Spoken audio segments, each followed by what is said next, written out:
Arizona, homeowner's best friend. How much aging in place requests do y'all get? And how would you handle someone in an existing shower? They would like some grab bars mounted. What kind of assessment do y'all do on that?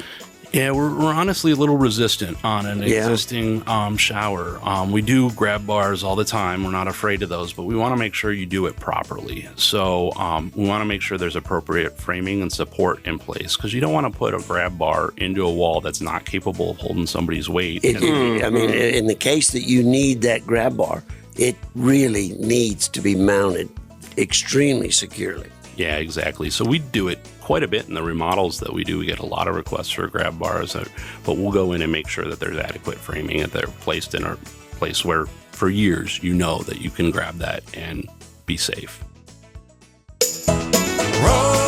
Rosie on the house, every Arizona home.